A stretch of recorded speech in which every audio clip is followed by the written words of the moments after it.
So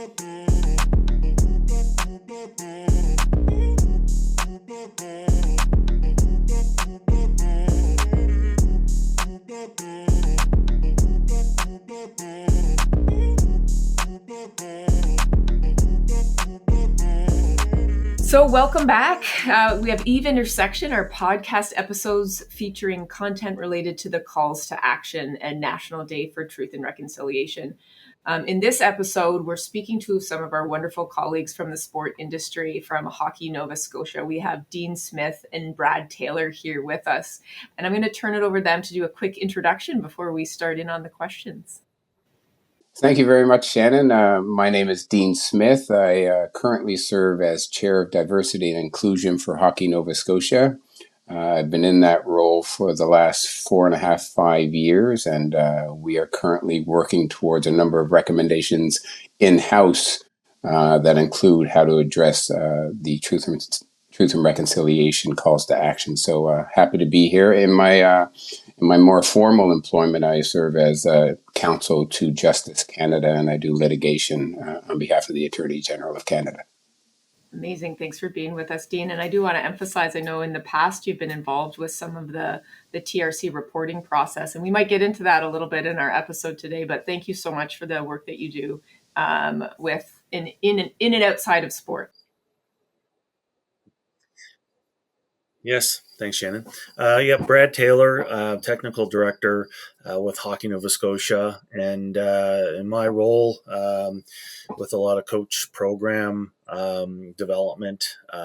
So I support and lead the programming, grassroots programming within our association, and then I support Dean as chair of the Diversity and Inclusion Committee as a staff liaison. So I do support other groups and councils in my role as a staff liaison, and diversity and inclusion is one of them. Officiating is another, minor councils and another, in our program development. So and the program development piece is a huge part of what I do day to day with various programs, primarily grassroots and outreach programming. So thank you.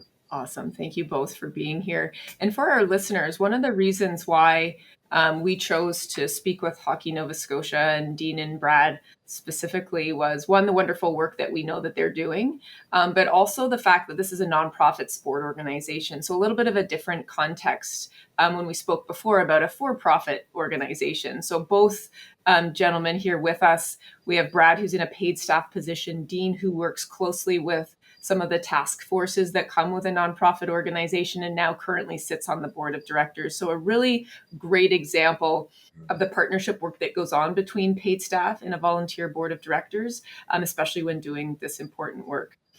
So for a bit of context for the audience as well, I saw Dean and Brad present at a conference in May in early 2025. So the Inclusion in Canadian Sports Network, ICSN, hosts an annual conference, the Diversity in Sports Conference, and it was in Mississauga. And I was sitting in the audience listening to this presentation from Dean and Brad about all of the work they're doing around diversity and inclusion in sport.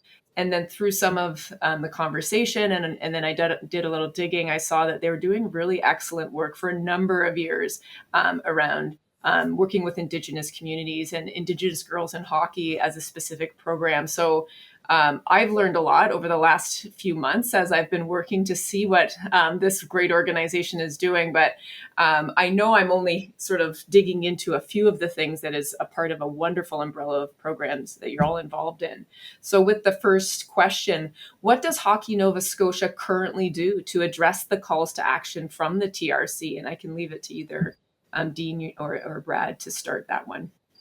Yeah, I can certainly start to answer that question. I think Brad can follow up with some of the practical and program work that we do. But Hockey Nova Scotia has been very attentive to the Truth and Reconciliation calls to action, and particularly calls to action 87 through 91 as it relates to sport.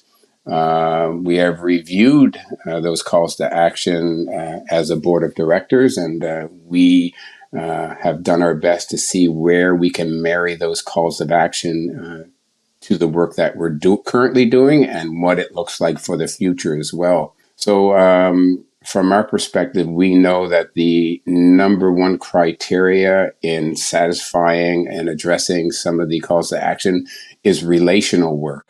We can develop all the programs and all the policies we want, but if you're not on the ground building relationships in communities, and in particular Indigenous communities, sustainability of these programs and progress is going to be muted or challenged at the very least. So our number one priority is to engage relationships in Indigenous communities to find out exactly what communities are looking for, what communities feel their needs are as it relates to sport, and in our particular case, hockey.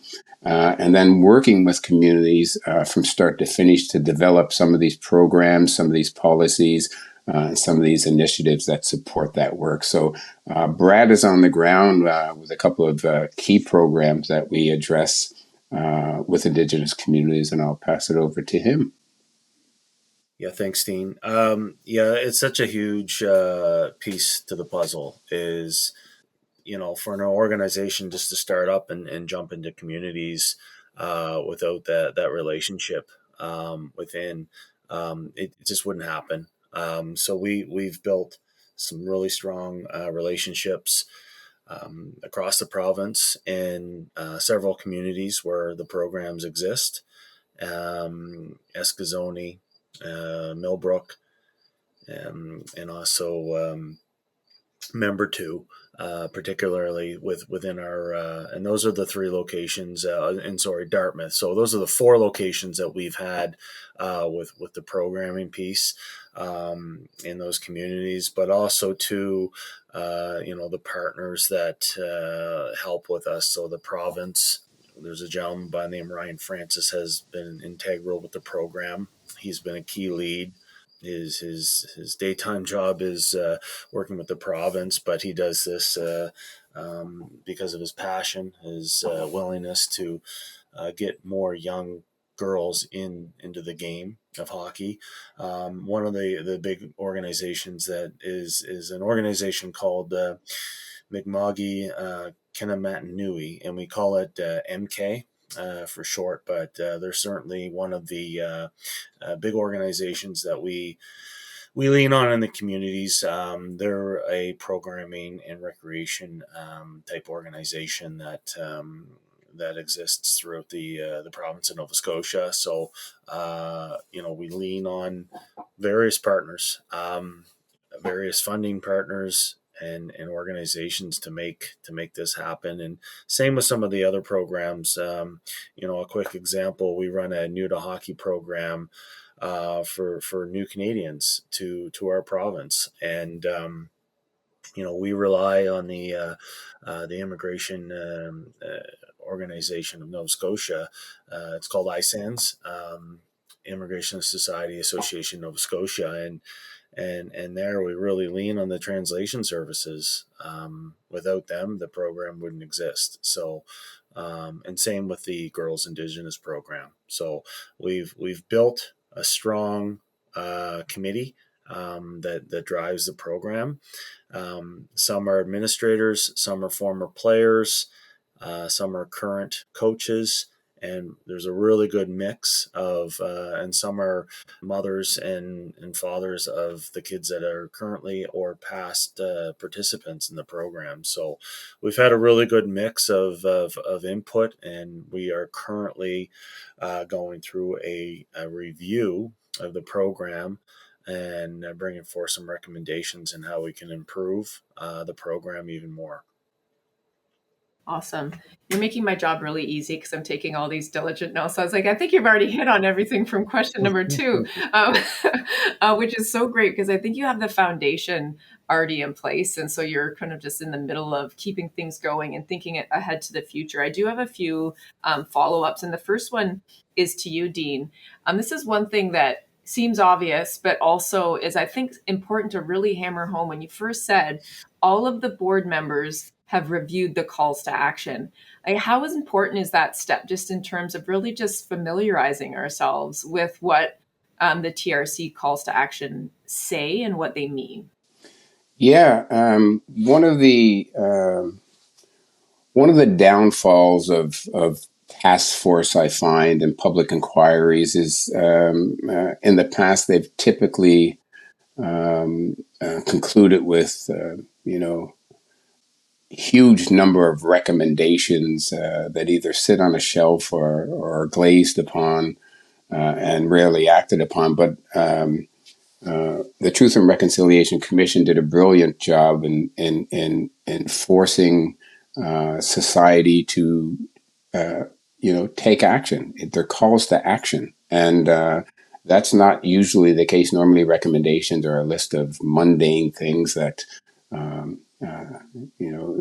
many governments or other entities either follow or don't. So, in the way it's phrased, the calls of action, it calls us to do something, and I think that's the perspective Hockey Nova Scotia has taken on when we address the calls to the action.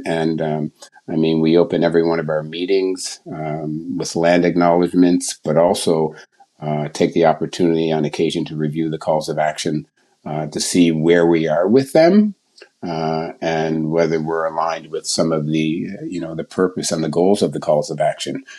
Not everybody reviews them. I think many know they're there. 87 through 91.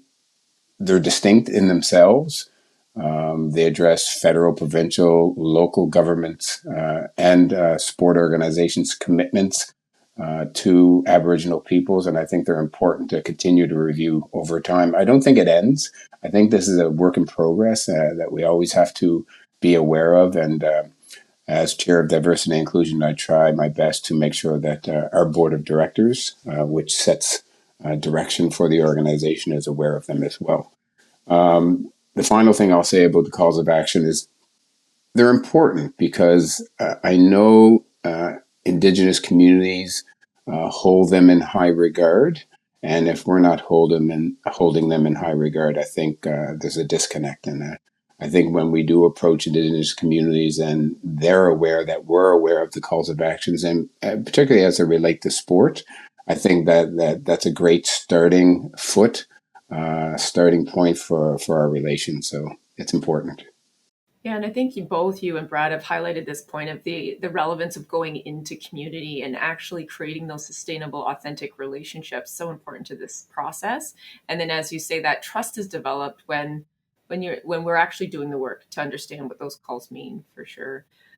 That sort of lends into a follow-up for you, Brad. And you're talking about these programs. And I think sometimes some of our students and even maybe some of the folks that are in the industry around this area in the St. Catharines, Niagara region, I think, okay, we have to create new programs. But it sounds like a lot of the work you're doing, and correct me if I'm wrong, is actually just partnering with others or looking at work that's being done in Indigenous communities and helping support. Now, first, correct me if I'm wrong. And if I'm not wrong, then what does that look like in terms of how you connect with those programs that are already occurring? And Brad, I'll speak to you, but also Dean, if you have a follow up to Brad's response. Yeah, and first off, it is challenging work at times because you really do have to sort of assess where you want to go, what's currently going on in and around the area, what's the need. The other big partner that we work closely with are the local minor and female hockey associations, and are they offering something in the areas, and because they only have so much capacity, they're taking as many participants in. Sometimes they don't have capacity to run the grassroots programming to recruit more participants. So we look at that. We look at is there a need? What kind of program can we offer that's not there? Such as we've offered the Hockey Canada and the Bauer for Shift program. That's primarily what we offer in our own little unique way, but we have offered them in the communities as well. Now that is a user pay program. our program that we're speaking of today is free of charge for Indigenous girls. So there is a difference there in the programming. One's user pay, one is for free. But we've worked with a female hockey association in the Cape Breton region where they offered a similar program, and we approached them and met with them to say, hey, like, can we work together?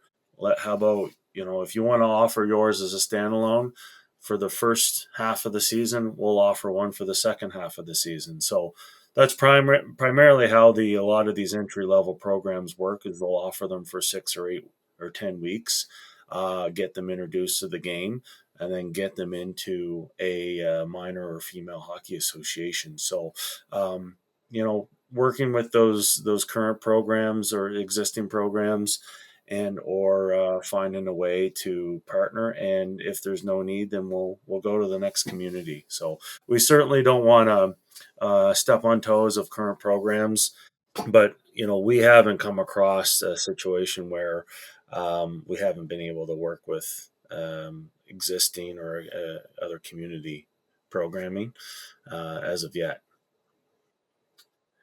Yeah, I could add to that, Shannon.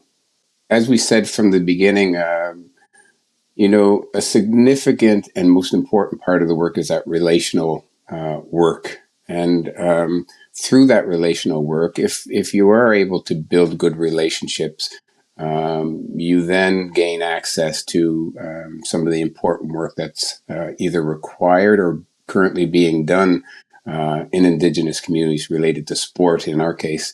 And a prime example is the Member 2 First Nation in Cape Breton had designed a new project last year called the Orange Jersey Project. And it's sort of a coming of age project for young hockey players. They go through some classroom work and some intuitive learning and some practical visits to Indigenous communities and museums. And through that coming of age work, they're able to receive an orange jersey. That orange jersey is acquired by each teammate, each on the team. And once all the team members have an orange jersey, having gone through the processes, they get to play a game as a team with orange jerseys. And the orange jerseys are symbolic, as we all know, the color orange in Indigenous communities. And it's a rite of passage. And it has been a very successful project last year. And the organization at Member 2 reached out to us to see if we could provide some funding to assist with a small reception afterwards and some other things. And that's how the relationships work. They reached out to us. They had a need. We thought the project was amazing, and we supported it. The other little development that results from relational work is we've been operating the Indigenous Girls Program for the last 5+ years or so. And one of the blind spots or shortcomings we've noticed over the 5 years is once the girls have come through the program, they often lose some of the supports that they've had in the program when they join minor hockey, or to develop, higher skill levels. So we've heard that feedback from parents and from community, and not only in the Indigenous Girls Program, but in our Black Youth Ice Hockey Program and our New Canadians Program. So we developed an additional program called the BIPOC Advancing Hockey Program, which is a program designed for those young athletes that have developed a certain level of skill on the ice that want to take that skill development to the next level. So this BIPOC program offers top of the line, high level skill development for those BIPOC youth that need that additional support and get to develop those skills at a higher level amongst their peers that look like them, that have come from the same community.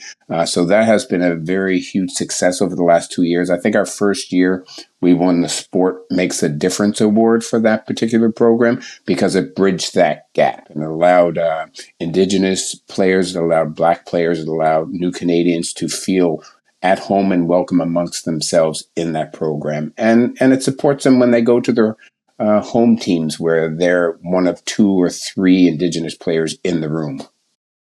Wow. And lots to unpack there. The first thing I wanted to follow up with is you're highlighting the Orange Jersey program. And to me, all of the elements and layers within that particular initiative, that program, really highlights this idea around, yes, we're focusing here on the calls to action 87 to 91 that are specific to sport, but how important learning and education and understanding Indigenous culture is throughout all of the calls. And you're really hitting on some of those pieces when sort of bridging outside of the sport world to bring in additional learning. And then the second piece that I wanted to emphasize is in the last program you just mentioned, the BIPOC Advancing program, really like taking feedback. So you're putting these programs out, and this is where the commitment of the work that you're doing is. You're putting programs out, you're developing programs with community, with partners, but then also hearing the feedback and then continuing to develop. So just thinking about the long-term sustainability of what you're doing in that evaluation cycle of saying, well, how can we do better? How can we keep pushing ourselves? I know, Dean, you were mentioning that. It's just this idea of continuous learning and continuous development is always important. Yeah, and just to add one quick point, the conference that we did attend in the spring during Brad's presentation, one of the comments he made that we received the most positive feedback on was that Brad had indicated during the development of the Indigenous Girls Program and other programs, like we made mistakes along the way. We made some, big mistakes, small mistakes, but we had this ability to improve on them and pivot and to make the programming better. And we didn't realize that the response would be so positive to that learning exercise. Like, how do we really truly address community needs like that? And we were surprised to see so much positive feedback on that particular admission. Yeah. And I think that's part of this idea of relationship building. And when there's relationship building across your organization, so it's not just in building relationships with Indigenous communities, but I'm just looking at my list here in my notes of all of the partners you've already mentioned. So you're saying ESOS, which is your Immigration Nova Scotia. You have the province. You have the MK organization that's connected to Indigenous communities. You have funding partners. You're connected to your community sport organization. So not just you as the PSO, the provincial sport organization, but now your minor hockey associations in the province. And so these relationships that seem to be a fabric of how you work on a day-to-day then connects to how you're addressing the calls to action specifically. But it brings me back to your point around making mistakes. When you're in a situation where you trust the people that you're working with, that's a place where mistakes can be made and you learn from them and you grow from them. And that I hope for our audience, who I believe will be primarily students, that's an important takeaway, is this is hard work. Mistakes will be made. I'm not sure if we want to say if they're made. It's when mistakes are made. You have to make sure that there's communication and working with those partners, which I'm hearing is what is happening. It seems like pretty frequently, that communication, connection, and commitment to change. Yeah, and there's 2 more there too that Sport Nova Scotia has been a huge supporter of ours, and that is the umbrella group that all the PSOs, provincial sport organizations, fall under, and they deliver a funding program. And we apply to it often for support for this particular program annually, and they've been very generous to support it, and they've been just a huge partner in the success of this program. The first 2 years of the program, we did secure a federal grant through Sport Canada, and so we're also held accountable to making sure that we have some measurements that we need to commit to, and so as much as we did say we might have had some shortcomings or failures, but we made up for it too, and making sure that if we wanted to go into 5 locations and we only were able to really get success in 3 of them. It's not so much a failure, but it's just about navigating through what works, what doesn't.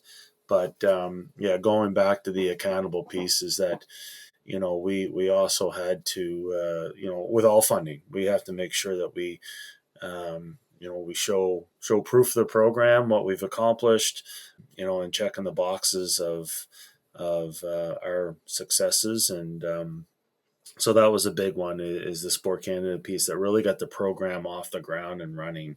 And with that piece too, we did have, we still do, some contractors through Dalhousie University that are professors in the research area of study, and they were a huge help as well, as putting together the data, the numbers, where do the participants go after the retention piece or sustainability piece, countless surveying on just the whether it's the success or the again, failures, or how does a participant like the program, what could be improved, what's missing, where could we go next. So that would be, I would say in total 3 more partners that we certainly are huge partners that we wanted to make note of. It's such an important piece. You're talking about funding. We obviously need resources in order to make things happen. And we've talked about this in previous podcasts, where there's financial resources, there's human resources, intellectual resources, all the different pieces. But we often hear in the world that I'm in, when we look at research that we're doing or when we're working with sport organizations, there's we don't have enough capacity to do X, whatever X might be. And one of the things I want to highlight for our listeners is what we're hearing here is the importance of relationship building and partnerships is how you get tasks done when we are dealing with a situation where resources aren't infinite in any context, but in sport in particular. And so creating those relationships is important, because then you can use the intellectual capacity of the folks at Dalhousie University. I won't say use, maybe you can help work with the intellectual capacity of those at Dalhousie to then help create that data that you need in order to meet the funding requirements. And then funding comes from Sport Canada. So you partner with certain agencies. And I think that's a really important piece, is that you don't have to do this work on your own. And that lends itself in really nicely into the second question. I know you've gotten into a little bit already around who is involved in ensuring these responses to the calls come to life. So the 2 of you certainly are actively involved. We've heard about some of the partners that you work with external to Hockey Nova Scotia. But if you think about internal to the board of directors or other paid staff, what's the coordination of folks look like to get these initiatives off the ground and keep them moving for such a long period of time?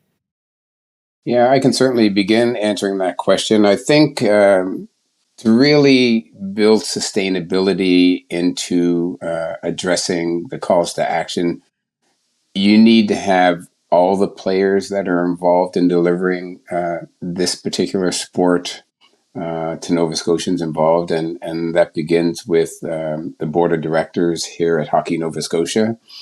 Since I've been a member of the board of directors, and just for background, during our task force work, we examined the question of racism and discrimination in the game of hockey in the province of Nova Scotia. And that task force was sparked by an incident of racism involving a young man by the name of Marc Connors, who experienced racism while at a tournament in Prince Edward Island. Hockey Nova Scotia at that time was unsure really how to address that type of incident. So in response, they decided to strike a task force. And they asked me to chair that task force. The task force itself was made up of a diverse group of individuals. We had 2 members of Indigenous communities within Nova Scotia on the task force. We had members of the African Nova Scotian community. We had members of the 2S LGBT community, as well as persons living with disabilities on the task force. And we studied the issue of racism discrimination for 18 months, to close to 2 years. And from that, we were able to develop a number of recommendations, 9 in particular, to address racism, discrimination, and that sense of welcoming in the sport. Is our sport welcoming enough? And to their credit, and that gets back to my point about the board of directors, they unanimously accepted every single recommendation of the task force.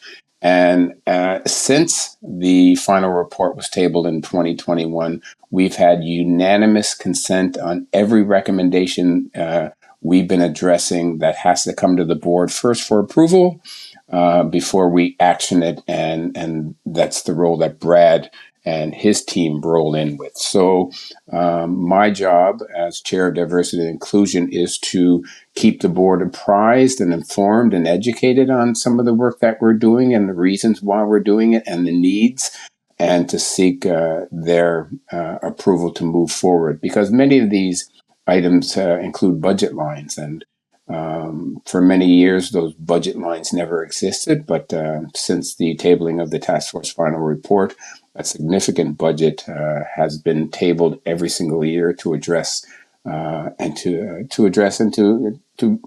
bring into action issues like the calls of action and other areas of ED&I work. So that's one big hurdle passed, and that really gets us to a lot of the on the ground work that Brad's responsible for, as well as other team members.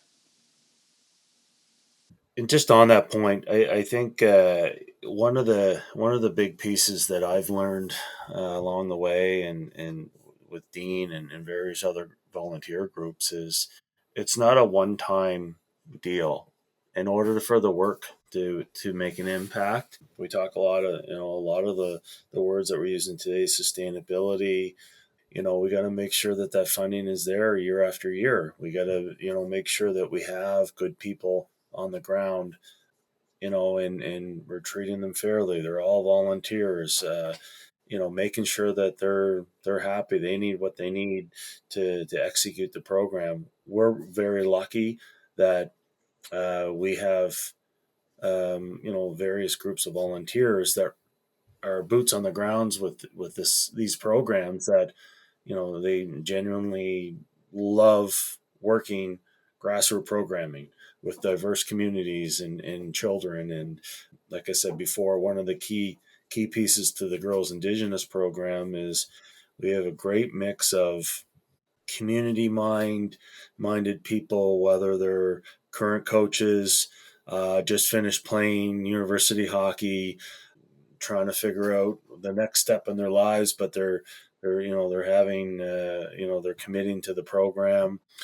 They're working full time. They may or may not have children in minor hockey, but they're committed to making a difference with these programs. So we have a wide range, and the other big piece too is getting female role models on the ice in and around the program, and that is a big one. And that is one that we stress within the communities, is having as many female hockey coaches on the ice. Sure, we can have a mix, but little girls looking up to older women and as role models is huge for these girls to continue to thrive and excel in hockey and in life. So. No, Brad, I love that point. And this idea of representation, we talk about a lot of contexts. And there's that phrase, if you see it, you can be it. And it kind of gets overused, but it's absolutely true. You don't see yourself in someone until you can see that position, like, oh, maybe I could be there one day. Such a key piece to what we see in this work. Well, I think, too, you're seeing that now with the PWHL, the Women's Professional Hockey League. Every girl that plays hockey now is looking up to them. I took my 9-year-old daughter to see the championship trophy, the Walter Cup last week. It's a huge deal. It's the Stanley Cup for women's hockey, and unless you don't see it, you won't believe it. So it is. It's a a catchy phrase, and it's so true. Yeah. And I even think too, I think about the same thing. I brought both, I have a son and a daughter, and I brought them to a PWHL game, and I was really inspired by what I was seeing through my daughter's eyes, but also my son, that he's watching these powerful women. And that's just part of his upbringing, which I know if I think about my partner, Tom, he didn't have that when he was growing up. He didn't get to watch these really strong women playing ice hockey professionally. And so that just across whatever gender you identify with, to be able to see different people playing a game, it's inspiring. It's a really great place to be. And I love that you brought up that point about what it means to have folks in a certain position, whether it's a player, a coach, someone in a leadership role in an organization. I think that point can't be underscored enough. The other thing, if I can jump back to a point that you both made, but Dean, that you were emphasizing around the role of the task force in all of this and where it started in terms of addressing racism in the sport. And one of the things I'd love to highlight for our students is the importance of a task force, but also we don't want to take for granted that in your case, the task force was very actively reporting back to the board and there was getting board buy-in. And the fact that now the board of directors is allocating financial resources to support these initiatives, we take that for granted in some cases, because I've seen instances where that connection back to the board is absent, and or there's no financial or any other resources attached to what a task force is doing. And so having that in your context seems to be a key piece to keeping this a sustainable element of what you're doing. Yeah, that's exactly right, Shannon. And I give all the credit to the board of directors then and now for one stepping up, recognizing that in this particular case, Indigenous communities have been undersupported for a long period of time, but not only Indigenous communities, but other underrepresented communities in the sport have been undersupported for many years. And that proactive work, unapologetic proactive work, is required to begin that process of assisting and giving communities their rightful presence in the sport. And I mean, for the task force, what we tested our board of directors as we were actively doing the work. So within the 18 months of studying the issues, we presented our board of directors with what we called recommendations in real time, which is an unusual process for a task force. But we presented the board of directors with 3 significant recommendations in the middle of our mandate to see if they were truly on board and they truly meant to make a difference. And one of those recommendations was to create a permanent seat on the board of directors dedicated to equity, diversity, and inclusion work, which they passed unanimously, and a number of other recommendations as a test. It was a test to see, are we going to finish this task force on the right foot with the support we need? And the board passed with flying colors. They passed all 3 recommendations in real time. And that really set us up for success because we knew the board was behind us. And they really wanted effective change. And little do they know, 3-4 years later, they're pretty much leading the country in this type of work. Unbeknownst to us, we don't focus on where we place in doing this work because it's all communal work. But as we go around the country and talk about these issues, we realize that we are leading in this space in many respects. And I mean, that's kudos to the board of directors. Absolutely. So tagging onto those questions and really getting back to the composition of what groups look like that are involved in this really wonderful equity work is, Dean, your specific role. I'm going to pat you on the back because I've followed through my sort of hunting through information through Hockey Nova Scotia, and your hand is in a lot of this work, stemming back to the task force. Now you're sitting on the board of directors and you're very actively involved. And if you can, for our audience, can you talk about your previous experiences outside of the sport organization that has helped inform this important role you're doing with answering the calls to action? Yeah, sure. I could share a little background. For me personally, I grew up in Whitney Pier, Cape Breton. I grew up playing hockey like any other Canadian, and I joined minor hockey. And At about the same time I joined minor hockey, our parents moved to a predominantly white area of the city, and I would walk each day with my hockey gear over my back to the hockey rink, which is probably about a 20-minute walk. But on my way to the rink each day, each practice, I would walk by this particular store, and in front of the store, a bunch of white men used to hang out, and they always used to ridicule me going by, indicating, black people shouldn't be playing hockey. Where are you going? Where are you going with that bag? And at one point in time, it just became so overwhelming. I just dreaded walking by this space, and it was the only route to the arena. So I ended up peeling back from hockey, and as a result, I sort of dropped out of organized hockey. Although I love the sport so much, have participated in hockey the rest of my life. So that was sort of molded me in a way that I really never wanted that experience to be had by young, diverse players. So that's sort of a bit of my motivation why I do some of the work that I do. But another significant portion of that motivation is in my professional career. I do litigation for the Federal Department of Justice, and part of my work over the years was participating in the independent assessment process, which is related to the experiences of former residents at Indian residential schools, and in particular the Shubenacadie Residential School here in Nova Scotia.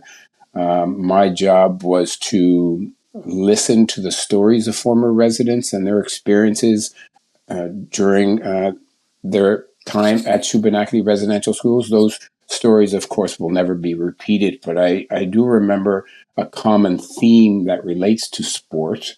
And that theme was that many of the former residents, in sharing their stories, would highlight some of the safe spaces they would find while they spent time at Shubenacadie Residential Schools. And those safe spaces were typically identified with sport.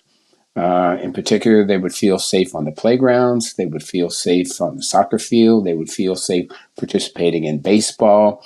So that kind of theme stuck with me, and it sort of marries itself up with the work I do now, in that I am assisting in bringing sport not only to Indigenous communities, but other diverse communities, and makes me feel good that this is a space that many kids generally feel safe in. I mean, there's a statistic that says that many kids, look up to their coaches more than almost anyone. And to be able to marry those two sort of fundamental experiences in my life has been really a dream come true. And it sort of motivates me to do more and more and more. So, yeah, that's a bit of my background.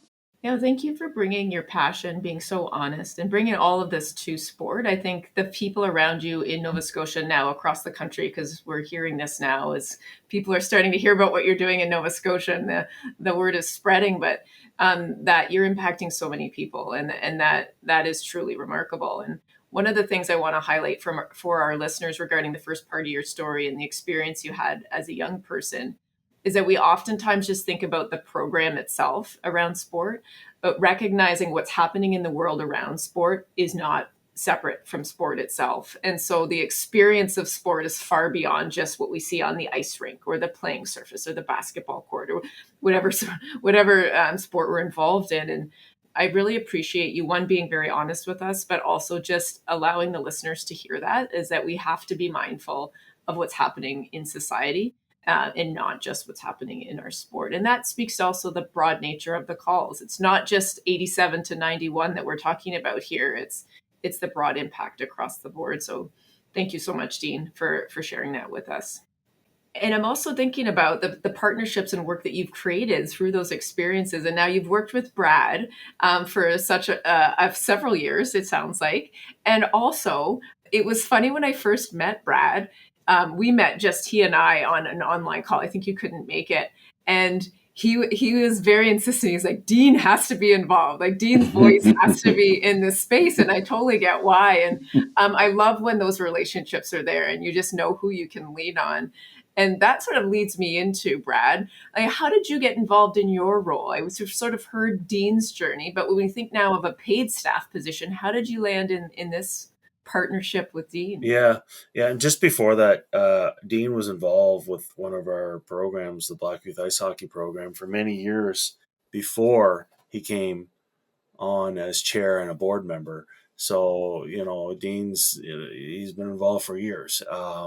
And because he wanted to be, and his kids went through it, he continues to be there week to week on the ice with the kids running the program. So it just shows you the passion and the love he has for the game. And as for my sort of my journey is working in the sport system now for 20 years or so. I did spend 4 years with Hockey Canada's Atlantic Regional Center. Their satellite offices across the country. They've changed their model a little bit the last few years, but for the last 20 years, I've always worked in event programming, athlete development, coach development. So everything I've done has been programming, and hockey's been my passion, and sport's been my passion. And from playing to taking sport management or recreation management in a university. So I've always wanted to work in hockey. I'm 20 years in, and I love every day. I love the people that I work with.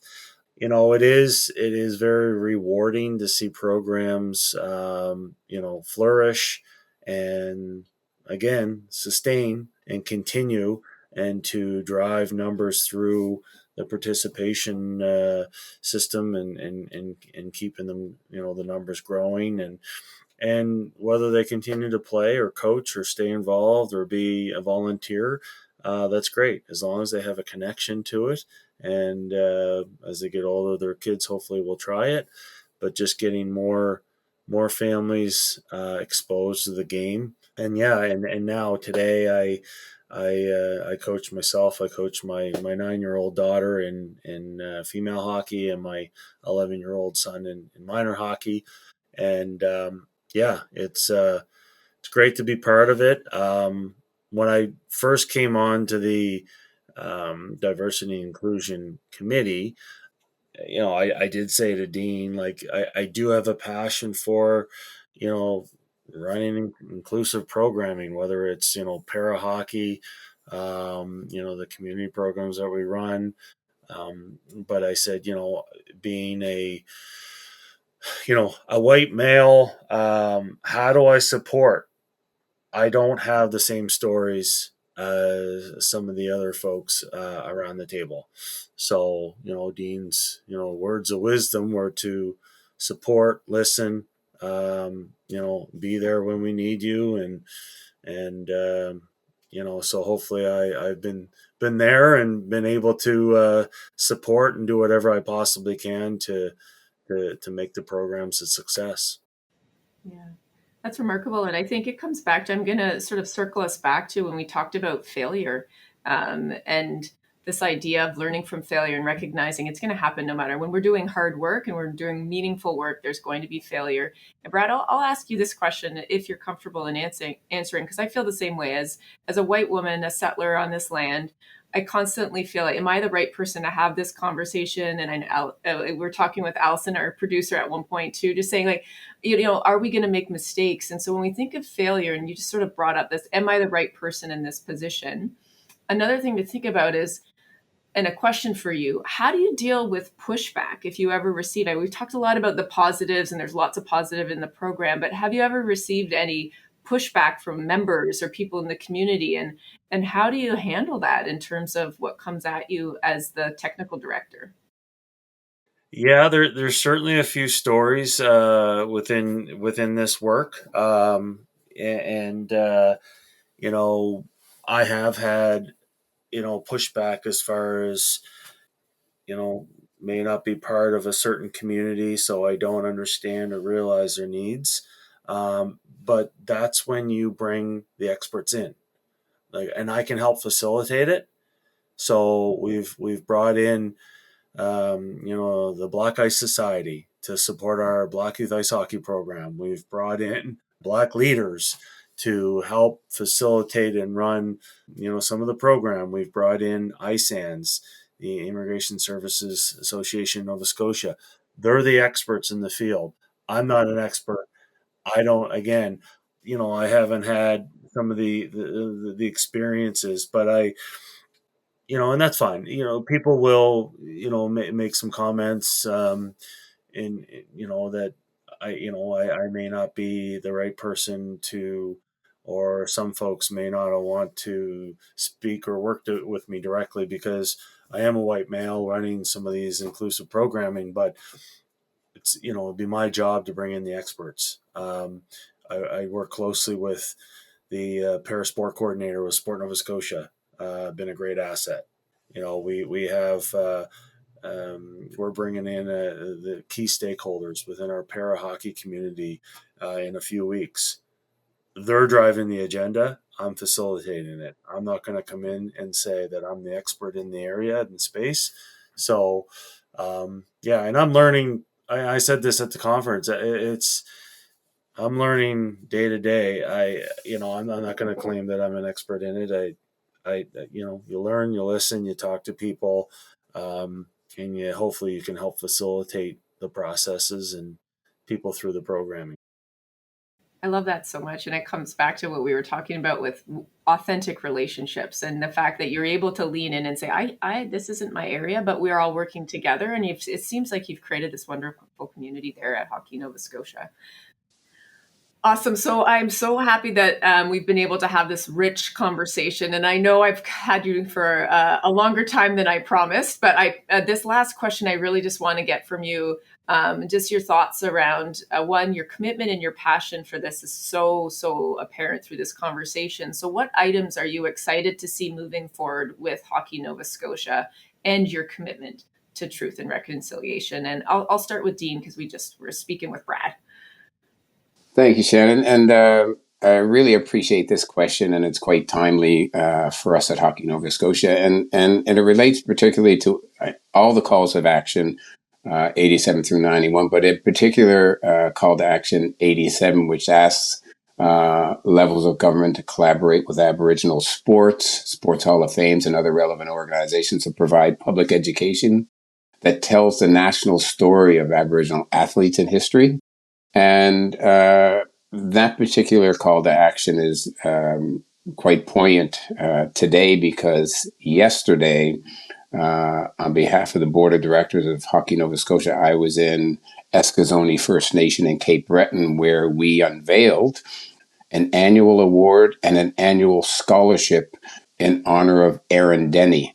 Erin Denny is a female Indigenous hockey player that broke ground when she became the first Indigenous Mi'kmaq player to play for Team Nova Scotia at the Canada Games in 2019. And she just completed and graduated from St. Mary's University, where she played 5 years of hockey, ending as an assistant captain with that organization. Erin is actively involved in the Indigenous girls hockey program. So to be in Eskizoni yesterday amongst nearly 100 community members and their families for Hockey Nova Scotia, in collaboration with the Genevieve Francis Memorial Fund, which is an Indigenous organization that promotes equity amongst Indigenous communities, to partner with them to offer this annual award that will go to young Indigenous players in the sport of hockey is amazing. And it really helps us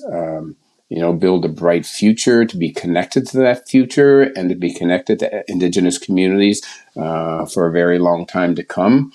We just hope it makes a small difference. And it all came out of relationships. It all came out of our relationships with Indigenous communities across the province. So we're very excited about receiving that first batch of applications for the scholarship and the award. And these are awards that Hockey Nova Scotia has been every year, every spring, Hockey Nova Scotia issues awards. About a dozen awards regarding, hockey specifically, and about 10 scholarships in honor of people who have passed and who these scholarships are named after.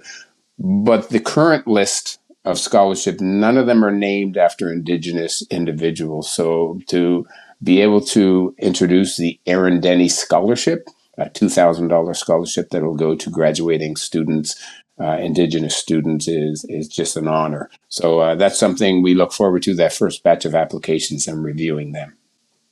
Yeah, just continuing to build on the existing programs. Like I had mentioned earlier in the podcast, we are reviewing the Girls Indigenous program as far as next steps. How do we take it further and, make it accommodating for perhaps the more advanced hockey player, like the BIPOC Advanced program that Dean leads. But and how does that look? There is talk about expanding that into other maritime provinces, PEI or New Brunswick, here in the Atlantic region, and perhaps Newfoundland and Labrador. So the expansion of that, I know para hockey is a hot topic right now. We are, like I said, bringing our stakeholder group together to, again, see where we go, next steps with that. There's items on the agenda of Team Nova Scotia's, Team Atlantic's, Nationals, next gen. How do we get athletes to the next level? Perhaps building athletes up to be on that national team. So lots to look forward to, lots of celebrations to look forward to, and more awards perhaps too, as we work our way down the road here, that maybe we can have 2 or 3 awards for the Indigenous community, 2 or 3 within the Black community, and so on. So as we continue to build and grow, we'll have hopefully some new ideas, new concepts, and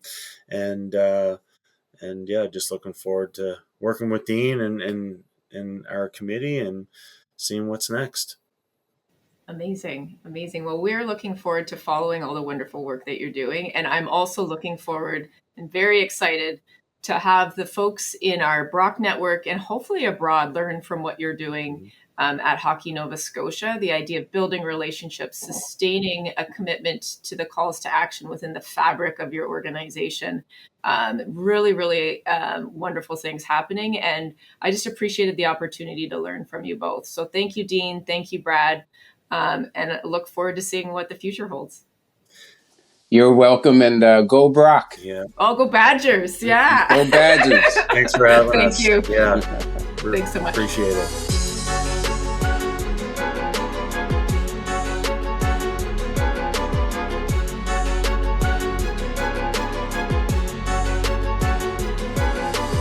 Thank you for listening to this special 4-part series on truth and reconciliation, a collaboration between the podcast Eve Intersected and the Podcast Learning Network at Brock University's Faculty of Humanities. I'm your co-host, Kay. And I'm your co-host, Shannon. Dean Smith. Brad Taylor. I'm producer, Allison. And I'm audio producer, Andrew Camacho. Please check the show notes for links mentioned in each episode, and don't forget to visit our YouTube page where you can find each episode with subtitles at youtube.com/eveintersected. Our theme music is Unstoppable Dance Show by Nexus Sound Studio and Your Black Hoodie by White Records. These tracks are used under Creative Commons Zero license from Pixabay.com.